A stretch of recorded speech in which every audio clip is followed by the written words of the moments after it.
So what do I want to do today? Well, last episode, in episode 268, we looked at some ancient wisdom that we took out of Marcus Aurelius' meditations that seemed relevant to the modern task of trying to build a deeper life. In today's deep dive, I want to look at 3 unexpected ideas from my own writing over the last 20 years that turned out to be surprisingly effective for helping people escape the shallows and move their life somewhere deeper. So these are ideas that are unexpected, not the traditional things you would hear, but over the years I've learned work really well. So we've shifted from ancient ideas from last video and episode to modern ideas today. All right, so the first idea I want to start with is something I posted on my website in June of 2008. So I have this loaded up on the screen for those who are watching. And the title of this essay from June of 2008, back when I was young and baby-faced and a doctoral student at MIT, is titled Dangerous Ideas. Getting Started is Overrated. And I start off by saying, look, attend any talk given by an entrepreneur and you'll hear some variation of the following. The most important thing you can do is get started. A little bit later in the article, I say, but here's the problem. I completely disagree with this common advice. I think an instinct for getting started cripples your chance at long-term success. And I suggest that on the contrary, you should develop a rigorous thresholds that any pursuit must overcome before it can induce action. So I get into this a little bit. Why should we be wary of getting started? And I nod towards survivor bias, noting that, hey, people who did something successful then look backwards or like, well, I'm glad I didn't wait. So you should get started as well, because if you're also going to end up doing something as successful as me, why wait? Let's just get started. So I argue that survivor bias or survivorship bias might be one of the reasons why we hear this advice. But when I looked at people in real life who seem to have done impressive things, here's what I noticed. And I'm reading from my article again. I've noticed that people who succeed in an impressive pursuit are those who established over time a deep emotional conviction that they want to follow that pursuit and have built an exhaustive understanding of the relevant world, why some succeed and others don't, and exactly what type of action is required. This takes time. Often it requires a long period of saturation in which the person returns again and again to the world, meeting people and reading about it and trying little experiments to get a feel for its reality. This period will be at least a month. It might last years. So this is what I had noticed when I got more serious about studying success and impressive accomplishment. I noticed that the key was not action. And if anything, action seemed to get in the way, because as you launch all these different initiatives, not really understanding the world, not really with a deep conviction of this is what I'm going to do this is worth doing, those pursuits trail off. They trickle off and they fall apart. You do that enough times, and what you get out of all this frenetic motion is, well, you get the smoke from the friction, but no actual noticeable forward progress. You're much more likely to get despondency than you are success, because you begin to author this story that says, I don't know, I've tried a bunch of stuff, nothing seems to work out. I can't imagine myself succeeding. Those who do really impressive things often have instead those 2 other ingredients. They have a deep conviction that this is something that's worth doing, and it's worth taking the time to do, and they really understand how it works and how people who do this actually succeed. They know the world, they've read about the world, they've met people in the world, they've taken little steps in the world. They're pretty locked in. Okay, I understand what's going to happen here. You need both of those things if you're going to survive the ups and downs of getting really good. And as I argued there, that takes time. You have to really come back to something again and again. In my own practice, I think of this as the circling period, where I'm circling a particular pursuit. Maybe I should be doing this. I'm not sure. Let me back off. Okay, let me come back at it again from another angle. Let me talk to someone else. Let me gather some information. Now let me wait 3 months. All right, let me come back to it again. And you circle, learning and encountering until either one of 2 things happens. The potential pursuit becomes inevitable and unavoidable. And then you launch down that path with your eyes blinkered forward, your jaw set with conviction, or your ardor begins to dissipate and you realize, yeah, this probably wasn't the right thing to do. This has happened to me again and again. It happened to me with book writing, happened to me with academia. It happened to me with podcasting. And this podcast was launched in 2020.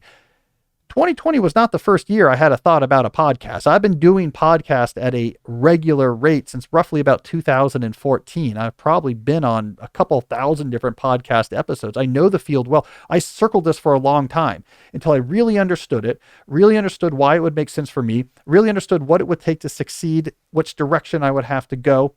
And that all took time until finally it became inevitable. I have to do this. There was no real doubt when the time came by the summer of 2020, okay, this is something I definitely have to do. All of those pieces had come together. It took a long time, but that was important because I had that conviction in this particular case study, because I really understood the world. I'd been interviewing podcasters I've known. I've seen the ups and downs up close. I knew the numbers cold. I was willing to put in the time required. And this does take a lot of time. I mean, Jesse will tell us because he's been here as well. He's seen this stuff takes time. And we were talking about the numbers the other day, the big initial milestone, and we crept up to this number. When we first started signing with an ad agency, I could get 15,000 downloads on an episode. And that took a while. I think it was a whole year before we signed with an ad agency. So we could do 2 episodes a week and maybe get up to 30,000 downloads. We're now pitching 65,000 downloads. That took a long time. It took a long time to get to 15. It took a lot longer to get from 15 to 65. It doesn't jump. And in fact, it comes back down again. Jesse always hears me complain about our downloads graphs because to me, and Jesse, you'll admit this is true. Whatever scale I look at these graphs, no matter when I look at these graphs, it looks like our downloads are going down. I'm always like our downloads are going down. And yet when we zoom out, they're up. And I don't know when this up is happening, but my point is that it's hard. And if it wasn't locked in, I'm willing to spend 5 years to make this thing into something really big and impressive. If I wasn't willing to do that, it probably wasn't going to happen. And that's why it took 5 years for me to decide to pull the trigger. All right. So that was my first piece of contrarian advice, was be careful about getting started. Here's the issue though, of course. Won't this lead to procrastination? Maybe you will never get started. And I do want to acknowledge that this is an issue. Fear of success, perfectionism, procrastination becomes a much heightened issue if you say, I really have to be sure before I get going. And I think a lot of people have faced that issue. But my argument is the right solution to that issue is not just get started on everything right away, because that's going to be just as unsuccessful. The place where we should be focusing, if we care about the psychology of action, the place we want to be focusing is on how to walk that tightrope. Not getting started too early, and yet at the same time not avoiding starting altogether. That's a very difficult psychological tightrope to walk successfully, but it's hard and there's no way to avoid that. That's what we should be focusing on. That's the challenge. And we can't get rid of that challenge by saying, don't try. And we can't get rid of that challenge by saying, just start right away. Neither of those is going to work. We can't avoid that psychological complexity. This stuff is hard. It's hard work. You shouldn't start right away, but you should start eventually, but maybe not on this thing. And how do you know when it's the right time? You don't really. You just learn and you think and you build that conviction, and it's complicated and it's difficult, and we should just admit that. But just getting started on everything, it's not going to get you there. There's a famous Guy Kawasaki. Do you remember this book, Jesse? Guy Kawasaki book, The Art of the Start? No, I never read it. It's a good title. Yeah. Yeah. But I think at some point I wrote a book or a post called like The Art of Not Getting Started or something like that, because I don't know. That was definitely in the air at the time. All right, let's do another unexpected idea that proved surprisingly effective in helping people cultivate depth. This idea, I wrote about this. I believe I ended up writing about this in Deep Work, but this is where this idea first emerged, because this post is now from 2010, July 2010. So 2 years after the Getting Started post. Also in the summer. Maybe this summer is when I have my best ideas. The title of this article from 2010, Treat Your Mind as You Would a Private Garden. Hey, it's Cal here. I just wanted to mention, if you want to have help taking action on the type of ideas we talk about in this show, sign up for my email newsletter. The link is right here below in the description. 2 to 4 times a month, I send out detailed articles about the types of ideas we discuss here. It's the best way to stay connected to me and my audience's quest to live a deeper life. So sign up below. Well, this is interesting. Where did this notion come from? It's not mine. It comes from a book that I read around this time that was influential to me. And that was Winifred Gallagher's 2009 Ode to Focus, Wrapped. R-A-P-T. Now, here's the thing about this book. Gallagher, who does fantastic science writing, begins her book talking about her own cancer diagnosis. To quote her here, not just cancer, but a particularly nasty, fairly advanced kind. Now I'm going to read from my post here for a second. She realizes that this disease wants to claim her attention and that this was no way to live with what may be the last moments of her life. So she launches an experiment to reclaim her attention, relentlessly redirecting it towards the things that matter most. Quote, big ones like family and friends, spiritual life and work, and smaller ones like movies, walks, and a 6:30 p.m. martini. Gallagher comes away from the experiment with a good prognosis for a disease and a visceral appreciation of a surprising fact. Quote, life is the sum total of what you focus on. Yet most people expend little effort cultivating this focus. She goes on to suggest that you should treat your mind like you would a private garden, carefully tending what you allow to grow in there and keeping out things you don't want. This idea was very influential to me, and I think it is more relevant today to our culture writ large than it was back in 2010 when I was first writing this article. Let's start with why this idea is important. There's almost an epistemological, philosophical truth embedded in here where Gallagher is saying there is not just an objective world out there that you are observing and noticing things about. It's not here's the world and either you're seeing it or you're not. Your experience of the world is constructed inside your mind. It's based off of, in general, the types of things that you are paying attention to. Right? It's just like if you are the victim of a crime. Let's say you're mugged on the subway. For a while, your view of the world is, when you go on the subway again, is very much going to be one of anxiety and tension and fear and seeing everyone around you as someone who's like potentially going to cause trouble, because it's the same people that you might have seen the day before you got mugged. But the way in what you pay attention to can really change the way you experience your world. And Gallagher's saying writ large, this is true, that even with all this terrible, objectively terrible stuff happening in her life with a cancer diagnosis, by focusing relentlessly on stuff that was good and important, that made her happy, made the world she was in seem much better, even though these bad things were happening in it. What you pay attention to really affects your subjective experience of life. So why is this very relevant today, more so than it was even when Gallagher's book came out? Because of phones and social media. So now we are seeing this effect significantly amplified because of our phones and social media, because of the engagement cues of algorithmic curation and the push towards trying to attract attention as long as possible on these devices. You can really be thrown into a world that is constructed algorithmically. Every 5 or 6 minutes, you're checking your phone and seeing news and social media posts and newsletters that are coming from this engagement ecosystem that can incredibly color your experience of the world. Think about people you know who are very online. They tend, for example, to be very cataclysmic.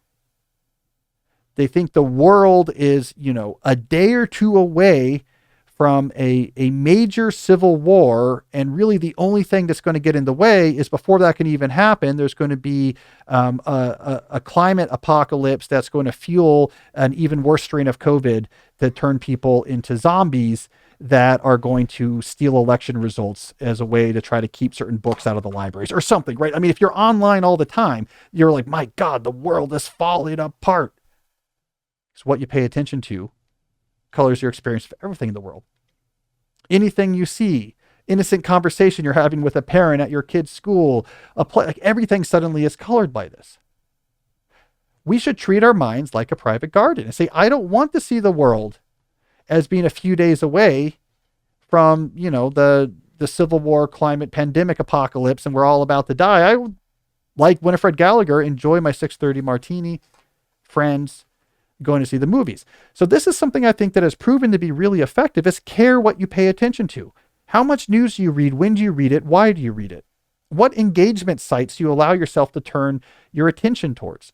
How much of your time and attention do you want Mark Zuckerberg or Elon Musk to monetize? I mean, at what goal do you say, I think they have enough money, I have better things to do than to be involved with that? Why are you watching sort of YouTube videos of people crashing into things when you could be reading a book like Winifred Gallagher's book, or reading a classic, trying to like put yourself into the mindset of a great thinker from times past, to push yourself instead of, again, watching, though they're entertaining, videos of people falling in the fountains because they're reading their phone. I mean, what if you were going back and watching great films and reading secondary sources on them, so you're prepared? And let me try to pull this apart, understand why this movie is good. There's so much stuff you could be paying attention to that points out the good in the world, that gives you appreciation for quality, that makes the world seem like a place where the miraculous can happen and people are divine and there's really interesting things that are always around each corner. What you pay attention to matters for how you think about your world. And never have we had to think about that more than in an age in which there are plenty of companies that can reach us through that little piece of glowing glass in our hand and control every ounce of what we focus on. So we need an independence from that. We need to treat our minds like a private garden. The effect can be phenomenal. You say it all the time too, with like books and how long they take to curate those ideas and how long it takes them to write it. Yeah. As opposed to a post or something that may have taken somebody, a few hours. Well, even a post is old fashioned. Yeah. A tweet. Yeah. Or a comment on a tweet. Yeah. That you then obsessively check to see if that got engagement. Yeah. Yeah. I mean, here's the thing about a book, as someone who's written 8 of them now, you spend a long time thinking about those ideas, and a lot of people work on them with you. And like, are you saying this just right? And that's not even a great sentence. And let's go back and rethink the order of it. By the time you get to the book, you're seeing a sort of crystallized form of human thinking pushed to a level of consideration that you're not going to see online. Yeah. So even that can just give you hope for the complexity of human thinking. All right. One more idea. Third idea, this is from 2014. So we're marching forward. We started in 2008, went to 2010, we're up to 2014. This is September, so it's not the summer, so we'll break that trend. Now, the title of this article doesn't give a lot away. It's called "Should You Work Like Maya Angelou or Eric Schmidt?" But the quote I want to use for the title of this idea is the following, and is buried in this article. Think like an artist, but work like an accountant. All right, so this came from a David Brooks column that I had read back in 2014. And as I say here, in the top of this article I wrote about Brooks's column, ultimately Brooks's column was about geopolitics, but he began it by riffing on Mason Curry's book, Daily Rituals, which really was a phenomenon. I've quoted that book quite a lot in a lot of my own work. And this was a book where Curry went through the lives of famous creatives, scoured their memoirs and biographies and letters, and just extracted everything he could find about their rituals for work. So people loved this book, and so Brooks was just looking for an excuse to write about it.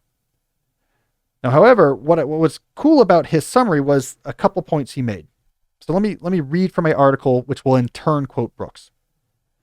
To summarize these observations, Brooks quotes Henry Miller, quote, "I know that to sustain these true moments of insight, one has to be highly disciplined, lead a disciplined life." He then offers his own more bluntly accurate summary, quote, "Great creative minds think like artists, but work like accountants."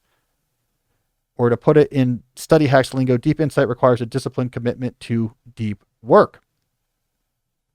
So what was I getting at here?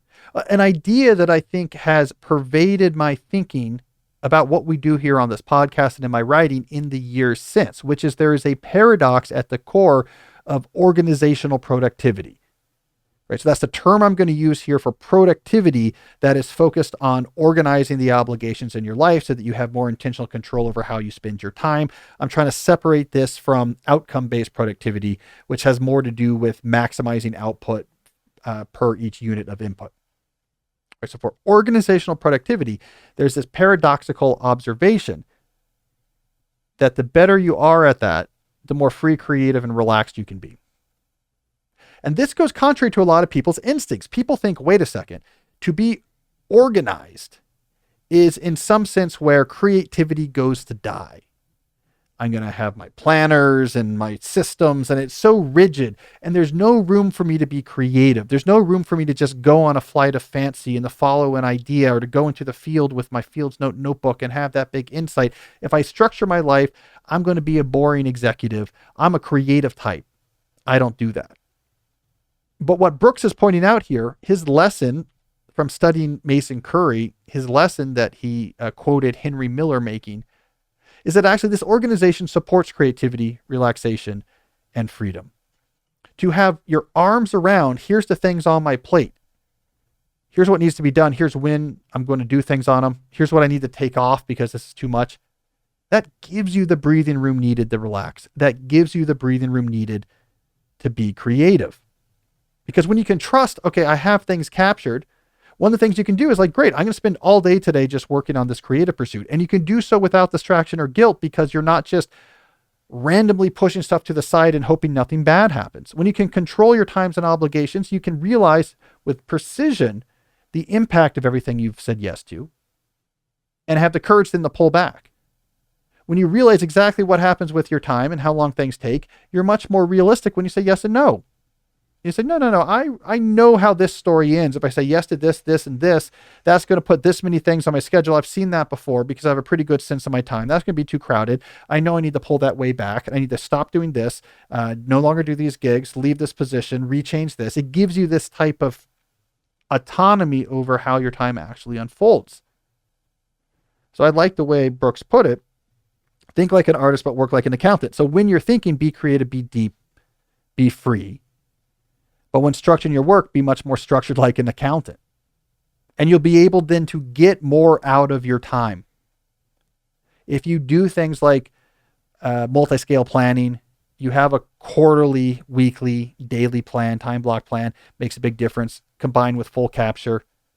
When you're making a plan for your time as opposed to reacting, when you have sequentiality, when you have heuristics and quotas for how much, when you say yes and how much work of each type you let on, when you're able to see clearly how long things took and then go back and make decisions about what to do going forward, all of this actually frees up more creativity and more relaxation. It leads you to the possibility of a freer life. And if you really want to significantly simplify your life, there's really no better way to start on that path than to get control over everything. So that like a surgeon, you can start incising and scalpeling off all sorts of different things that have the biggest footprints. And make sure the things that remain get done at the highest level. That's an unexpected idea, but it's one that has proven unexpectedly, I think, effective in thinking about living a deeper life. Think like an artist, but work like an accountant. All right, so obviously there's a lot of more classic ideas I talk a lot about on the show, but I thought it would be cool, again, to go back and get the surprising ones that seem to hold the test of time. So let's just summarize all three. Getting started is overrated. Treat your mind like a private garden. Think like an artist, but work like an accountant. All of these are a decade old or more, but I think they hold up. So there you go, Jesse. That's old flame-throwing Cal in his blogging days, just throwing ideas out there. That book, that Brooks reference sounds pretty cool. Oh yeah, Mason Curry, The Daily Rituals. Yeah, that book was a phenomenon. It was so cool. It was just, here's a lot of famous creative minds from history. Here's how they work. And he just went through it. Everyone was writing about that at the time. I talked about it in Digital Minimalism. I think I cite some stuff from it in Slow Productivity as well. Yeah, Mason Curry was a cool idea for a book. It was actually a blog, like everything was back then. It was a blog that he turned into a book. Really cool project.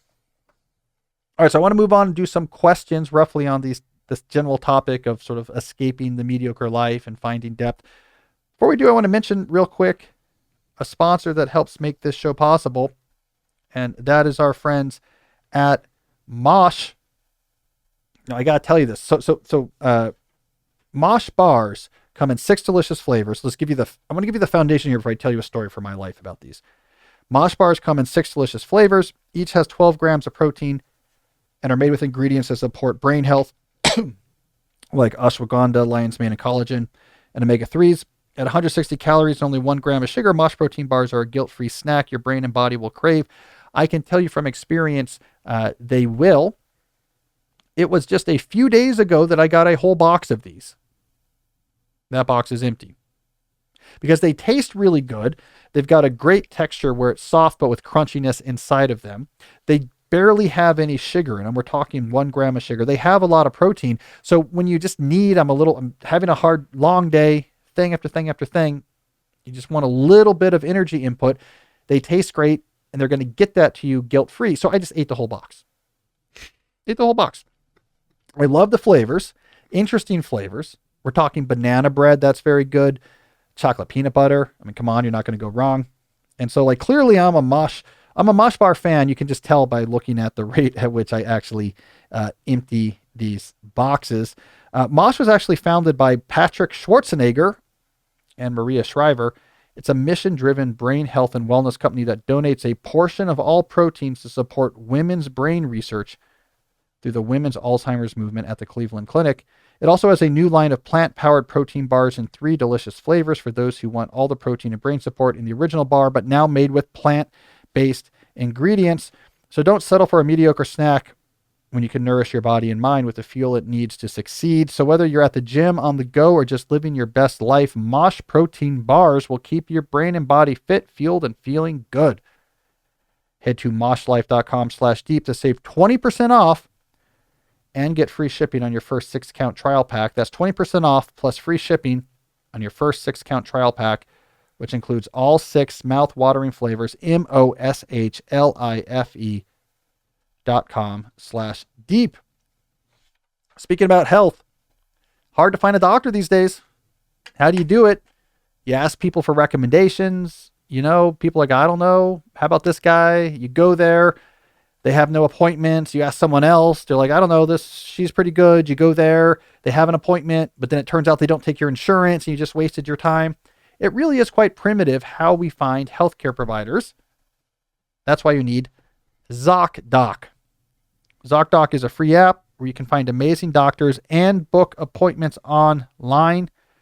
We're talking about booking appointments with thousands of top-rated patient-reviewed doctors and specialists. You can filter specifically for ones who take your insurance and are located near you and treat almost any condition that you are searching for. It just makes sense, right? I need a doctor. Pull out the ZocDoc app. Go to ZocDoc.com to get it. Let me search near here. I need this type of specialty. Takes this insurance. Look, has appointments. Boom. Here's a list. Let me read the reviews. Hey, people really like this one. That seems good. This one over here, they say, look, he does pretty good treatments, but also has a tendency towards spontaneous cannibalism, so be careful about him, so maybe you don't go with him. All the information's right there. You avoid spontaneous cannibalism, you get the good doctor, you don't have to find out they don't take your insurance. It just makes sense. And once you find the doc you want, you can book them immediately with just a few taps. No more waiting awkwardly on hold with a receptionist. So anyways, go ahead. Sorry, I was thinking, Jesse, about, speaking of cannibalism, I'm sure ZocDoc loves this. One of my kids was going on a field trip today. He does not get my sense of humor. Going on a field trip today to a Skyline Caverns, the caves. Okay.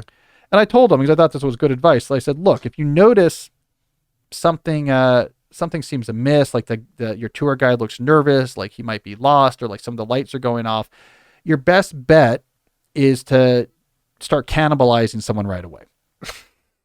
So that, like, you keep your nutrients up, you can get to like probably the person. You just get right to the cannibalizing right away before, there's competition or whatever.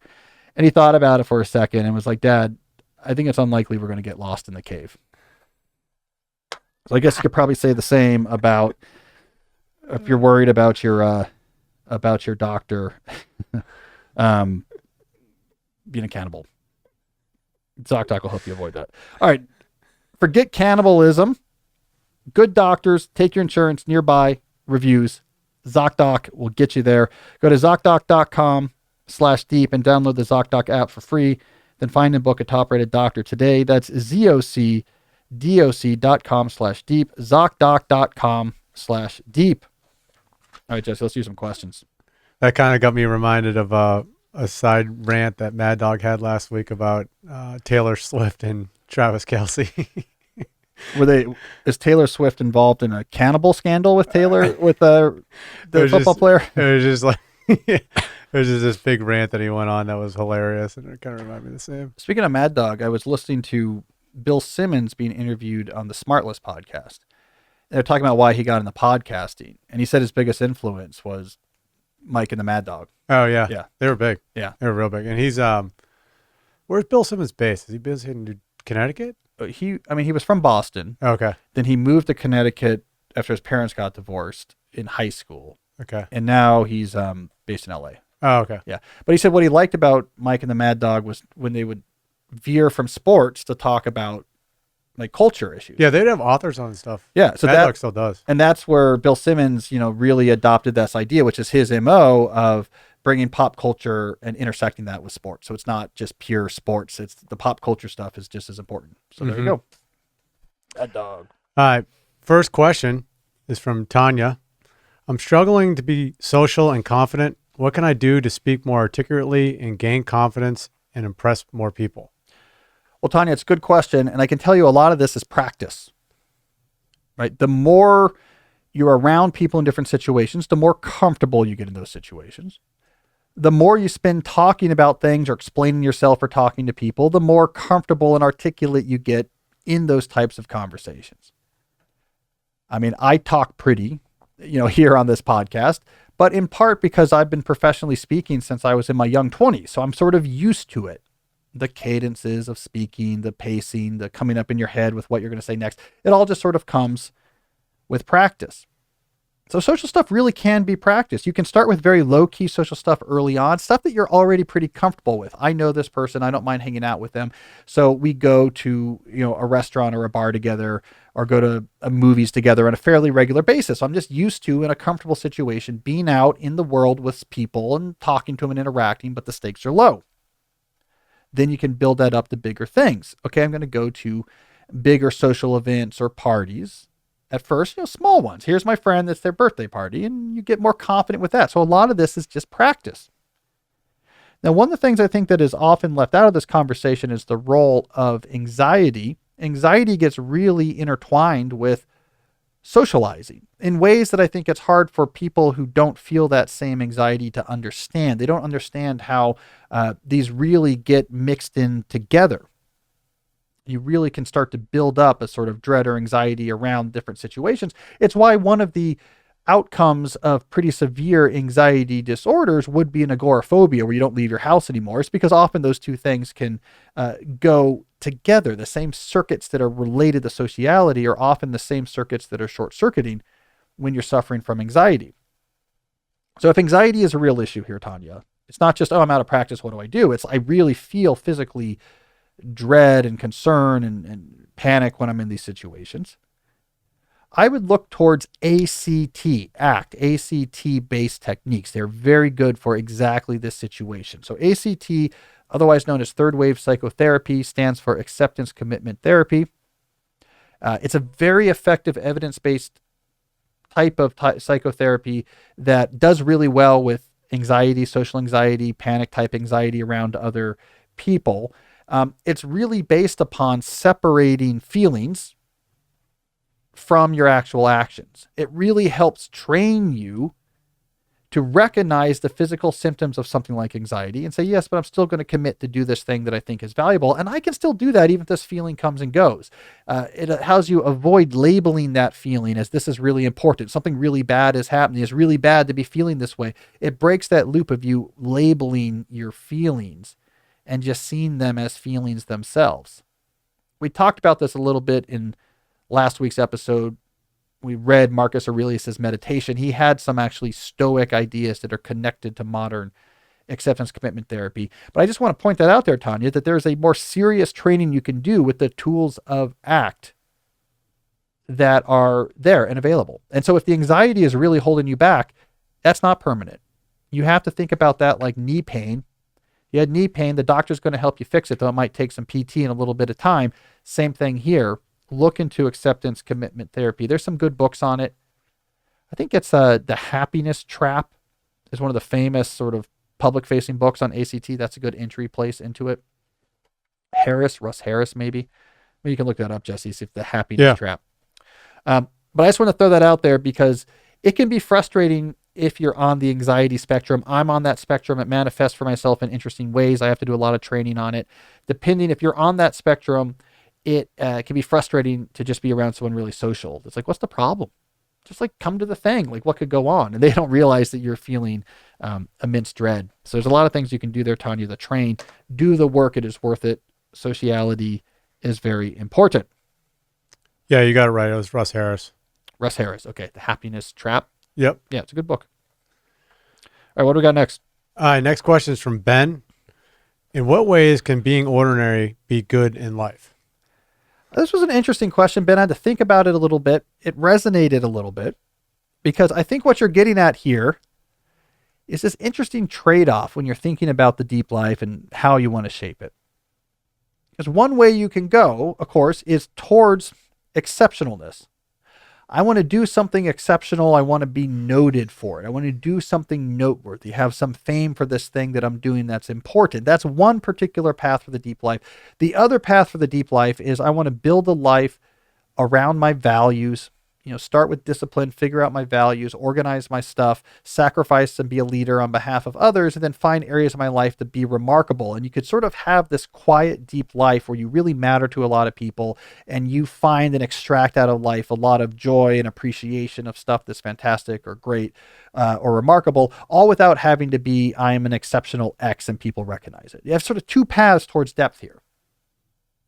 There's kind of pros and cons of each, especially when we look at that exceptionality path, right? Because there's good there and we shouldn't turn down the good. Why do people want to try to be great at things? Well, first of all, you do gain more autonomy, right? You do something really well, there's more demand for it. You often gain more financial reward and or more control over how you live your life. There's several things I do at a pretty high level, and I do have a lot of flexibility in my life. We get to mess around in this Playhouse Deep Work HQ. I go away in the summers. I have very high control over my schedule. I don't worry about money really. That's not really an issue. So there's like great autonomy that comes from doing some things really well. Also, it feels good to be respected in the moment. We're wired for that. This is the whole tribal leadership thing. We tell ourselves it doesn't matter, but there is ego. And you do feel if something goes really well, you'll feel good about that for a while. There's a reason why people chase it. That is the stimulus that is, perverted when we see workaholism, right? So with a addiction, there's usually some sort of very powerful stimulus that becomes the driver for the addiction, the feeling of intoxication, right? Workaholism is really that feeling of, wow, I did this thing well, and people recognize that, and my boss rewarded me. That's a very strong stimulus. That's why you can build a whole addiction around it. On the flip side, though, it can be very stressful and anxiety producing to try to do something exceptionally well. It's hard to do. And it puts you into bigger, more, stressful circumstances you have to navigate. You get more people perhaps who want your time than you have nearly enough time to actually give. And you have to start saying no to people, and people think that you're being, snobby or elitist. High stake things are just anxiety producing. And you have to figure, is this worth the anxiety? Is this one not? Things can fall apart. It's hard to do things at a high level. So there's negatives that come with it. I mean, I constantly have to make these decisions. There's things television things I've turned down, for example, that maybe in isolation you say, well, that's cool. I know that show. That would be really cool to go on. And it's I can't do all of these things. And if I did, it's going to overwhelm me with time constraints and anxiety. I have to be careful about how I make my path. So it's tricky. So I think it's a really good question, Ben. If you're going the route of, let me just be exceptional, you can build depth around that. And there are some real positives you're going to get, but there's also negatives. And I say that because I think that then when you get the scale between the quiet remarkability approach versus the exceptional, notable, famous remarkability approach, when you put the cons with the pros on this ladder, the scales become about balanced. And so you really, if you're going the quiet remarkability approach, a life that, it's Lorelai Gilmore and the Gilmore Girls, not famous, outside of Stars Hollow, not exceptional at anything, but in that world, is really well known and has built this really interesting life, and people really know her and appreciate her, and she's involved in people's lives and is having a positive impact on that town. But she's not famous outside of that small little town. That's quiet remarkability. Not so bad of a path. And again, I don't want to say the other path, the sort of exceptional remarkability, is bad. I'm just saying when you have the pros and the cons, it's no longer well, this is clearly better if you have the skill, you have the whatever. I can shoot a really good jump shot. I could go that way. If you have the possibility to go that way, it's not bad, but it's also not a no-brainer. And if you don't see an obvious way to get to the exceptional remarkability, you shouldn't feel bad about it because, again, these things balance out. Steph Curry versus Lorelai Gilmore, that old famous comparison. Like there's I don't know, there's plus and minuses to both. So neither should be dismissive of the other. That's a weird I might be the first person in history to make that particular comparison. Probably. I mean, I can't imagine it's come up in the locker room, the NBA Finals. Steph, man, this is your Lorelai moment, buddy. This is it. You gotta just get out there. I want you to man up and Lorelai this. All right. I mean, you gotta. Your dribbling should be like the fast speech cadence of Lorelai Gilmore, confusing people with as you move back and forth verbally through various things. And this is the Kirk of your town, but you need to get the ball to Luke. There's probably some basketball strategy metaphor. The end of that speech would be like, and hold on one second, someone's handing me a piece of paper, and oh yeah, I'm fired. And then the coach just walks out. That's how that story ends. It's like, yeah, that makes sense. And they're just fired. All right, nonsense. Stop the nonsense. Let's move on. What do we got next? All right, great. Next question is from Samantha. How important are having friends in life? If it is important, how would you recommend an introvert go about finding some? Also, can you provide some advice on moving on from certain friendships that could be holding someone back? So this is a good compliment to Tanya's questions about being more social and confident. Friends, as I mentioned there, are critically important. And for a friendship to be real, it has to involve non-trivial sacrifice of time and attention. Otherwise, your brain doesn't treat it as real. So just texting someone all the time doesn't count. Commenting on their social media doesn't count. Being active in a WhatsApp channel with them also does not count as far as your brain is concerned. They're not a friend until you're going places and doing things with them, doing things you might not otherwise want to do, but you're doing it because they're your friend. That's when your brain begins to take the relationship seriously.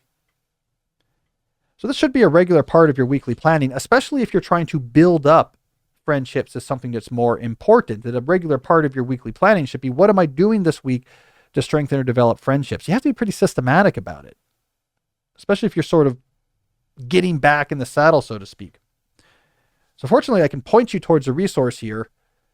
There was a segment we did a few episodes back on this notion of the friendship recession, this idea that Americans in particular have less friends than ever before. It's a segment where I had my friend Jamie Kilsting come on and talk about what he went through to gain a new group of friends in his 40s as a male, where this is kind of difficult. So we got into the weeds in that episode about specific things you can do to actually find and cultivate friends. So I won't repeat that all. But I will say, find that segment on the friendship recession. That was a final segment on a relatively recent episode. Maybe Jamie, you can look, or Jesse. Yep. Jesse knows whenever Jamie's on, I begin just furiously messing up their names.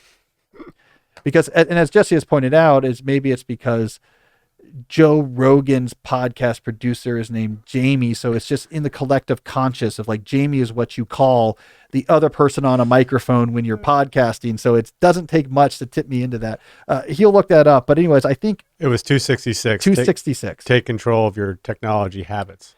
Right. Episode 266, deeplife.com/listen. You'll find that. And then the video for it's there as well. So look at that discussion with Jamie, because I think this is critically important. Especially if you do not have a robust group of friends, think about that like getting in shape. It's going to require a lot of work on a regular basis with some tried and true tactics, but it is absolutely, absolutely worth doing. All right, Jesse. See, I almost said Jamie there. I'm telling you, it's like very difficult once you start thinking about that. Jesse, what is our next question? All right, next question's from Evelyn. I had been a high school teacher for over a decade and then moved into a non-classroom role still in education. Now, a couple of years in, I can confidently say it makes me miserable.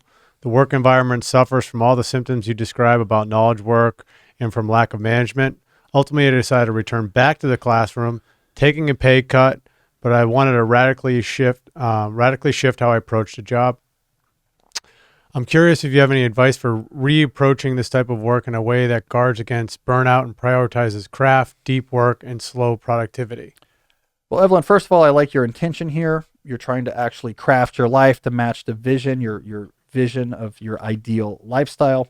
Let me briefly mention the pay cut piece as well, because I think this is something that often leads people astray. People often do a style of budgeting with their income where they just think about any reduction in that income as having stuff taken away from them. When you're doing lifestyle centric career planning, you got to go the other way and you have to do zero based budgeting, which is implicitly what Evelyn is doing here. What are the things that are important for us to live our life in the way we want to live it? How much do those cost? Good. That's how much money we need. And so if this pay cut for Evelyn still keeps them able to, we can live where we want to live and do these things and not have undue stress, then they're golden. The money becomes just one of the other tools you have to craft your ideal lifestyle. It doesn't become the primary metric by which you measure the success of your lifestyle. So this is a critical point to make for those who are cultivating a deep life. Money has to become a tool. It can no longer become the object. And this opens up this type of flexibility. Evelyn did not like her job. And so this job might be better for me. Oh, I'm going to have to lose some money. Who cares? I don't see it as losing money. I see what is the configuration of my life in this new job? Do we have enough money to afford what we need? Yes. What else matters about this job? And you just see the money as one part among others. That's a nice little tidbit hidden in this bigger question. All right, let's get into the details though. Evelyn is saying now, I'm returning to the classroom. How do I keep this deep? How do I keep slow productivity at play here? How do I avoid burnout in the classroom? I have a few things to recommend just based off the many teachers I've spoken with over the years and my own experience as a academic teacher myself. But first of all, organization systems really matter when fighting off burnout. Multi-scale planning, control over your time matters. If you are semester, weekly, then daily time block planning, you're making use of the full 40 hours you have every week. And when you're making use of the full 40 hours, you can avoid the pileups. You can avoid the, oh my God, I got to work late tonight because I have to prepare for parent-teacher conferences and get all these tests graded, and all this has to happen by tomorrow. That's the scheduled deadline collision. Long work hour days is a real source of fuel for burnout. Multi-scale planning helps you avoid that. Because now you see, oh, I'm going to start working on the parent-teacher conferencing a week early, and this Tuesday, this block, I'm going to finish it, and the test prep can start this day. You see the time you have, and you can move the proverbial chess pieces around there much easier. So you have to care more about organizational productivity. Second, tailor your curriculum more to minimize negative impact. And by curriculum here, I don't mean the content. I mean the way in which you deliver and assess material. Do we have the students do quizzes every single day? Do they bring things home and I check them and then they go back and they work on them? Anything involved in how you actually deliver the content, so the logistical curriculum, look at this among other things through the lens of what's going to make my life easier. And what you do here is you keep the floor being, well, first of all, what's going to work well for the students, but within the realm of the equivalence class of many different ways that you could actually implement the details of your class. If you lean towards the things that are going to make your life easier versus harder, there is no difference to the students or the parents. They don't know, but for your life, it can make a difference. This is a real endemic issue with junior professors. They come into planning their class and really don't want to think about easiness for themselves, what's going to be tractable or not. Like, no. It's all has to be about what idea do I think is best. And so we're going to do these interactive exams every single day. And then they're going to comment on the class blog. And I'm going to come in and comment on their comments. And then we'll have a scribe, and the scribe is going to take notes each week on the comments. And then the scribe is going to give it to me to review so we can post it. But I'm going to do a video wrap where I got to give the best highlights there. But I got to film each one on a different high point from a different US state because there's a metaphor there. And you have all these ideas. You're like, I just got to do the best ideas. And your life is incredibly difficult. Where actually the students would get the same pedagogical effect if it was, we have these problems that's posted on the board when you come in, and you do each of these reaction problems for the first 10 minutes. And there's an hour every day on Friday where you go through them and use check plus grading because you don't want to get into the weeds. And it solves the problem, but it's much easier for you. I learned this the hard way as a teaching assistant at MIT. Oh my God, the details of how I run this class makes a huge difference on my life, and the students could care less. They don't know the difference between this or that. But for me, it can make a big difference. So I think teachers don't do that enough. They don't consider the impact on their own time and schedule enough. But if anything, it is negligent as a teacher to design things that overwhelms you. because your time and attention, you only have a limited supply, and it's sort of part of your responsibility to make better use of that. So care about how you tailor the logistics of your curriculum. Communication systems matter, especially with parents. And one of my kids has a teacher, for example, that runs parent office hours, which is such a good idea. These 2 hours on this day, you can always just call me. Any question about your kid or what's going on, just call me. I'll tell you about it. You know how much back and forth email that solves? The parents don't care. They just want clarity. Oh my God, I worry about this thing with my kid. What do I do about it? Oh, Tuesday. Great. I'll call them then. Parents just want clarity. But by having that good system, this teacher has, this context switching footprint has been reduced. And then finally, I've heard this from a lot of teachers, especially at like the secondary level. Be very wary about the extras. Be very wary, especially at first, to say yes to things that you don't necessarily have to. Hey, will you help run this thing at the school or do this extra initiative or be the assistant advisor for this new club? Just be really wary about that. Like, those things have a huge cost. And you want to be really wary about making those costs. You might even, at first, you're like, I'm not really taking on new things for the whole first year. I'm getting the lay of the land here. And then I'm going to choose something I really want to put my energy into extra. Okay, the theater production. And that's kind of my thing. And I don't do other things. And I'm not particularly apologetic about it. And the people who ask me and I say no, just move on to the next person to ask right away. I'm not trying to become, I don't know, the teacher rep to the union or the principal. I'm just trying to do my job, and don't be apologetic about it. All of those ideas, by the way, can adjust to many different knowledge worker jobs. Being organized, tailoring how you design the work you do to minimize the footprint, being careful about your communication systems, and being wary about taking on extras. I think that applies to almost any knowledge worker job and can really help reduce overload. If I'm going to summarize these ideas, I'd use the term slow productivity, like my new book coming out in March. This is a slow productivity mindset.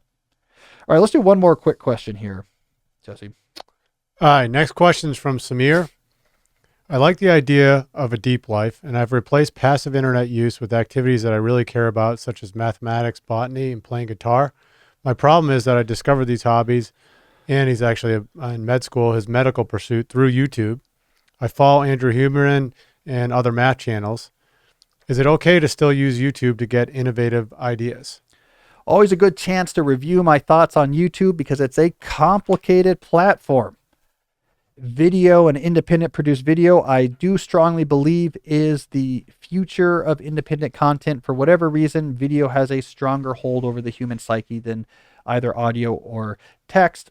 And yet it can also be a source of major distraction because of recommendation rabbit holes. So my advice is always, YouTube is fine if you use it in the right ways. And I say you should use it like a television and a library.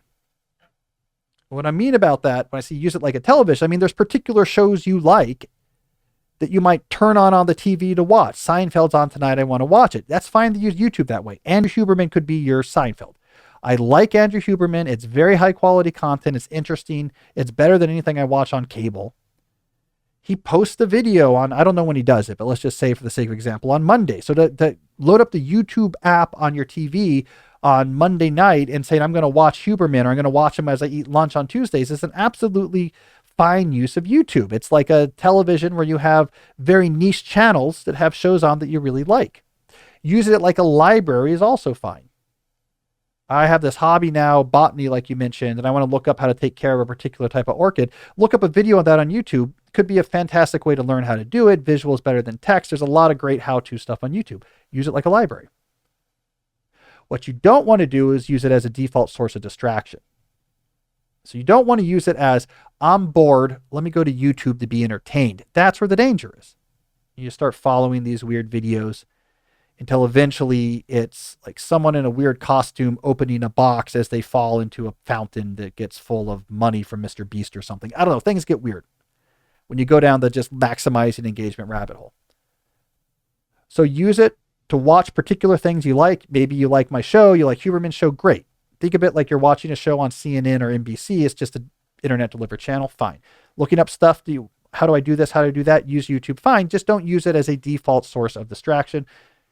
That's not so hard if it's on your TV, if you're using the app on your TV, because there you're just searching for a particular thing. The recommendations, what's next is not as, that UI is not as powerful on TV. If you're using it on your computer to look something up, just get one of those common plugins that can wipe the recommendations off the side So you can look something up in the search bar, click on something to watch, and that's all you see. You don't see those rabbit hole recommendations. Do that, and YouTube can actually be a plus to your life and not a negative. So it's this weird thing that could go either way, depending on how you use it. TV and a library. All right. Well, we got a final segment we want to get to. I want to read some of my own readers' reactions to my ideas. First, however, I want to mention another sponsor that makes the show possible. That is our friends at Henson Shaving. Henson makes this beautiful precision milled aluminum razor. Henson's other business, the other thing they do is they make precise parts for the aerospace industry. So they have these mills that can exactly mill metal to exactly precise precision. So you get this beautiful piece of precisely milled aluminum. And because it's so precise, you can put a 50 cent, 10 cent, whatever these cost, they're cheap, little safety blade in there. Screw it in, and it has just the width of a human hair edge of the blade extend beyond the edge of the razor body, which gives you a very stable platform to shave. There's no diving board effects with nicks and cuts, and you get a very smooth shave from a cheap blade using this beautifully manufactured razor. That's a true story. And I don't want to speak ill of other competitors. I won't use particular names, Jesse, but this is true. I was traveling recently, had disposable with me. I don't even know if it was a disposable. I think it was from a subscription service. I don't know, but it's a plastic with 70 different blades in it. And because it's just, I threw it in the bag to travel because my Henson's on this beautiful stand in my bathroom or whatever. Nicked me right off the bat. Nicked me. Just before you're about to go on stage? Basically. It wasn't, but might as well have been. Yeah. Nicked me. Not going to have that with the Henson because it's precisely milled, so you have no diving board effect, no nicks. Anyways, I love really well-made technology that's durable and you can just use it forever, and it's just a much more, reasonable way to engage with tools. And so what'll happen with the Henson is you pay more up front for the beautiful razor, but because you're using these 10-cent blades, it does not take long before the upkeep cost of this thing is so much cheaper than a subscription service, so much cheaper than going to the drugstore to get the disposable razors. It's just a nice, beautifully crafted way to get a good shave. So it's time to say no to subscriptions and yes to a razor that will last you a lifetime. Visit hensonshaving.com/Cal to pick the razor for you and use code CAL, and you will get 2 years worth of blades for free with your razor. Just make sure you add them to the cart, the 2-year supply, and then when you enter the code CAL later, the price will drop to $0. That's 100 free blades when you head to hensonshaving.com/Cal and use the code CAL. I also want to talk about our friends at My Body Tutor, run by Adam Gilbert, who I've known forever. Used to be the fitness advice guy on my Study Hacks blog. His company, My Body Tutor, is a 100% online coaching program that solves the biggest problem in health and fitness, which is lack of consistency. The way this works is that you're matched up with an online coach who helps you come up with a plan. Here's what we're doing with your nutrition. Here's what you're doing with your physical activity and training. And then you check in with this coach online every single day. Here's what I ate. Here's my exercise. Here's what's going well. Here's what's not going well. If there's a problem, they say, great, let's rethink this. Let's change this. Oh, you're going on a trip. Here's what you're going to do in the hotel. So you have someone following you every day, every step of the way. Now, because it's done online, you're communicating through the internet and not in person, you're getting this trainer experience without the expense of having a sort of live-in Hemsworth becoming Thor style personal trainer, but you can get that same benefit, but using the efficiencies of the internet to do it more affordable. It's just a fantastic idea. My Body Tutor's been around forever. It's been going like gangbusters because it just works. I've got a coach, they help me, and I can afford it. So I'm a big believer. You're trying to turn around your health, trying to turn around your health and fitness. Don't just go out doing things randomly. Sign up for My Body Tutor. When you do, mention deep questions, and they will give you $50 off your first month. So you just say, hey, I heard about this on Cal's podcast, and Adam and his team over there will give you $50 off. Just go to mybodytutor.com. That's mybodytutor, TUTOR.com, and mention deep questions to get $50 off. All right, we're on our way now to the final segment. I want to try something kind of new. I call it Readers React. So I'm going to load up on my screen here a recent essay I wrote for my newsletter But you can sign up for it at calnewport.com. You can also read all my essays at calnewport.com. Just click on the essays link. So on September 29th, I published a short essay called On Tire Pressure and Productivity. It was based off of a small but important event or encounter that I had with my car. So earlier that day, I had these low tire pressure warning lights on in my car, and I knew my tires weren't flat because I checked them out. It was probably a cold snap. You lose pressure somehow, the air compresses. I don't know how that works, but this happens as the fall goes on.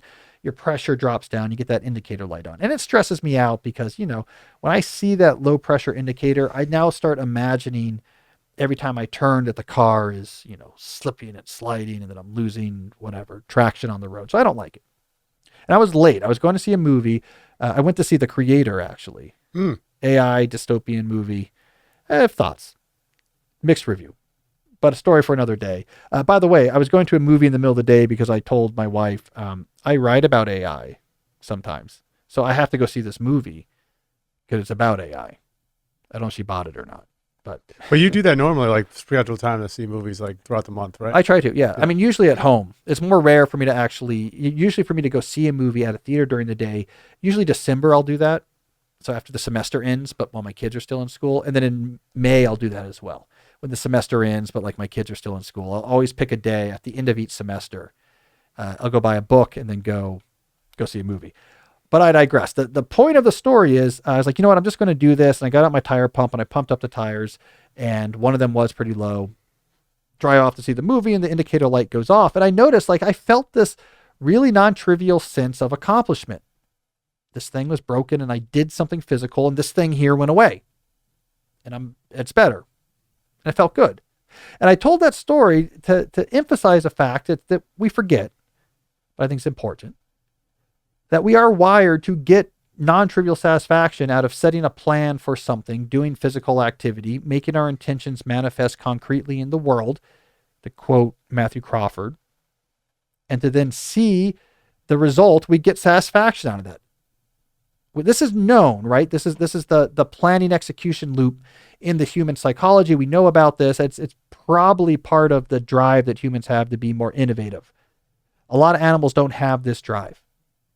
A cat is perfectly happy, as I always say, to lay in the sun until hunger makes it get up to go get some food. But humans get antsy because we get that high out of, you know what, I'm going to change this rock into a hand axe and I can use that hand axe to actually cure this caribou hide.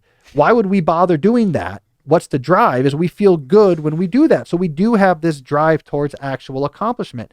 So I was talking about slow productivity in this post a little bit and saying, it's complicated. Productivity is complicated. So I'm going to read here briefly. Let's go back here. Okay. I've been thinking a lot recently about how both the promises and perils of productivity. It's easy to dismiss interest in this topic as pure artifice, propped up by an exploitative hustle culture, orchestrated by the logics of late-stage capitalism. Such sentiments, of course, are not entirely unwarranted, as there are subtle but urgent truths buried within these general analytical broadsides, but my experience with my tire pressure complicates the discussion. Our brains find deep satisfaction in seeing a problem, devising a plan, then witnessing its successful completion. We're wired, in other words, to enjoy getting things done. To flee this impulse is to alienate ourselves from our basic nature. So where does this leave us? The right question regarding productivity is not whether it's good or bad, as it's both a reflection of our humanity and a target for exploitation. The better query is how we can more fully reclaim it. All right, let's see what the readers thought. There's a couple comments down here. All right, so Carl, in the comment I have up on the screen here, quotes where I said we're wired, in other words, to get things done. And he said, I also am addicted to functioning and getting things done. But while I don't believe in the need to flee this impulse, I'm not so sure that this is our basic nature. Perhaps we're only hypnotized into believing this. I think there's a similar sentiment below. Close that. Sign up. I'm already signed up for this email. There's a response here from Adrian to Carl that says, we have a tendency to rationalize anything we do and usually do it subconsciously. And the claim that this would be our basic nature may very well be one such attempt. I got revolt here. Brian says, you raise a good point about what is basic to our nature. I would argue, however, that Cal would likely respond in two ways, just based on his podcast. First, the notion of doing things is certainly drawn from a much richer philosophical account of agency, one that can be found in the work of the philosopher motorcycle mechanic Matt Crawford. Ooh, Brian knows me well. I just quoted Matt Crawford. Doing things puts us into a relationship with the world, not our own making, and that we should submit to is what'sness. I'll just skip here a little bit. Second, there's the question posed by Joseph Piper in his book, Leisure at the Basis of Culture. And the question is this: what will we do when all else is done? What happens when there's nothing left to do? Then what? Certainly Aristotle's notion of completion plays a significant role in Cal's response. All right, so what do we get here? We have two readers who right off the bat are suspicious of the idea that we have a sort of instinctual wiring to find satisfaction in accomplishment. And then we had a third reader come in and say, I don't know. I think this point actually has some merit. It's complicated, but the whole discussion of agency and purpose requires or involves somehow actually doing things. And this is a bigger discussion. All right. That's interesting. I think it's interesting, this skepticism, because I do encounter it quite a bit. And so here's the real question. What is the actual thing that's being constructed from discourse? It's one or two things here. Is it the idea that there's something natural in a attraction to productivity? Is that just entirely artifice? Or is it the idea that productivity is completely non-natural and that anything that is productivity is artifice, right? There's two ideas here. That the drive to do things is entirely constructed by discourses and is fake. And then there's something else that says, no, there's something real to this. It just can get us out of control if we're not careful about it. So we kind of have these two, the readers are pointing out, we have these two different alternative interpretations. I'm still leaning towards the first. And the reason why is because this idea that, no, I think the critical theory approach and the sort of classical, like new school, early 20th century critical theory approach that says any drive towards productivity is really just part of a sort of superstructure meant to help reinforce the exploitative logics of capitalism. That's a really new idea. And a lot of ideas that came through this sort of brainiac post-Marxism, brainiac extension of Marxism, a lot of these ideas are very smart and intricate, and a lot of them don't work. Whereas this other notion, man, there's some satisfaction in a hard, doing something hard, seeing it done. This has been with the human experience for a really long time. And it's been with the human experience well before we had sort of the modern industrialized capitalism. I mean, we see it, God, in the book of Genesis. We see it in the way farmers think about things. We see it in the transcendentalists writing the 19th century and rural Concord. I mean, this idea really seems to pervade the whole human experience. If I lean towards there's probably something there. Also, I think the evolutionary story is strong. I mean, humans do need a drive towards having their complex ideas made manifest concretely in the world. Otherwise, we don't take advantage of our brain. We build all sorts of things and invent all sorts of things. Something has to drive that. Other animals don't do that. Whales have big brains, but they don't build complex mechanisms. So there's got to be some sort of drive there. So there is an interesting evolutionary story there as well. And it just matches our experience. I don't know that I've been tricked into thinking the tire pressure indicator going off was good. It just feels that way. Why is it on campouts? Okay, here's another piece of evidence. Getting the fire to work. Why is that like the most satisfying thing you can ever do in your life?